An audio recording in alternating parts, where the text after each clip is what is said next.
பெருமகளூர் பகுதியில் ஏற்கனவே இயங்கி வந்த மதுபான கடை மூடப்பட்டதால் கடை வீதி வியாபாரம் பாதிக்கப்பட்டு கடைகள் மூடும் நிலைக்கு தள்ளப்பட்டதாக கூறி மீண்டும் மதுபான கடையை திறக்க வேண்டுமென கோரிக்கையாக வலியுறுத்தி வர்த்தக சங்கத்தினர் போராட்டத்தில் ஈடுபட்டனர்.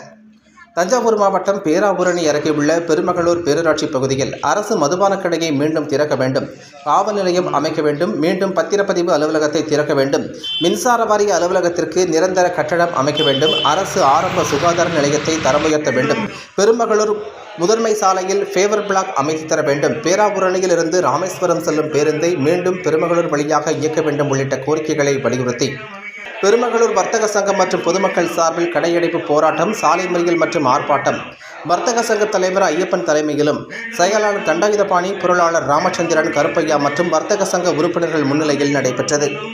இதில் இப்பகுதி மக்கள் நூற்றுக்கணக்கானோர் கலந்து கொண்டனர். இதையடுத்து சம்பவ இடத்திற்கு வந்த பேராவூரணி வட்டாட்சியர் சுப்பிரமணியன், பேராவூரணி காவல் ஆய்வாளர் பசுபதி, காவல் உதவி ஆய்வாளர் ஜீவானந்தம், சேதுபாபா சத்திரம் காவல் ஆய்வாளர் அலாவுதீன், உதவி ஆய்வாளர் மனோஜ்குமார், வருவாய் ஆய்வாளர், கிராம நிர்வாக அலுவலர் ஆகியோர் சமாதான பேச்சுவார்த்தை நடத்தினர். இதில் கோரிக்கைகள் குறித்து பரிசீலித்து நடவடிக்கை எடுக்கப்படும் என அரசு அலுவலர்கள் உறுதி அளித்தனர். இதையடுத்து போராட்டம் தற்காலிகமாக விலக்கிக் கொள்ளப்பட்டது. 1962 என்ன கடை இருந்ததோ அதே கடை தான் இன்றும், அதை விட குறைந்துதான் இன்றும் இயங்கிக் கொண்டிருக்கிறது. இங்கு இருந்த அலுவலகங்கள் வேண்டுமென்று ஒதுக்கப்பட்டு வேறு இடத்திற்கு கொண்டு செல்லப்பட்டுள்ளது. மேலும் இந்த பகுதி வளர்ச்சி அடைவதனால் இங்குள்ள பின்தங்கிய மக்களுக்கு பெரிய எந்த வாழ்வாதாரமும் இல்லாமல் பாதிப்புள்ளாகியுள்ளனர். அரசு மதுபான கடை இங்கே வேண்டுமென்று எடுக்கவில்லை.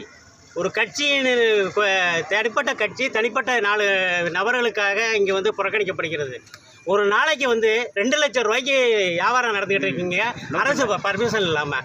ஆனால் இதை காவல்துறையோ இல்லை வேறு யாரோ இதை நடவடிக்கை எடுக்க மாட்டேங்கிறாங்க. கேட்டால் நீங்கள் மதுபானம் வேணும்னு சொல்லுவீங்களே தவிர 50 பேர் மது வைக்கிறான், நீங்கள் 50 பேருக்கு கம்ப்ளைண்ட் கொடுங்களேன்னு ஒரு காவல்துறையில் நம்ம எங்கள் மேலேயே இப்போ இதை பார்க்குறாங்க.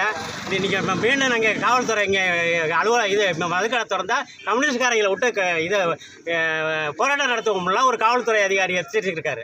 இப்படிப்பட்ட காவல்துறை அத்துமீறல்கள்லாம் நடக்கிறது அரசு கவனத்துக்கு செல்லுவதற்காக போராட்டம் நடத்துகிறோம் என்பதை தெரிவித்துக் கொண்டு நாங்கள் சாத்திவிக முறையில் எந்த வன்முறை இல்லாமல் அரசினுடைய ஒத்துழைப்போடு எங்களுடைய கோரிக்கையை நிறைவேற்றிக் கொள்வதற்காக போராடுகிறோம் என்பதை உங்களிடம் தெரிவித்துக் கொள்கிறோம். நன்றி, வணக்கம். ஜே கருப்பையா, பெருமகளூர். செய்திகளை உடனுக்குடன் தெரிந்து கொள்ள தீரன் நியூஸ் சேனலை சப்ஸ்கிரைப் செய்யுங்கள் மற்றும் பெல் பட்டனை அழுத்தி விடுங்கள்.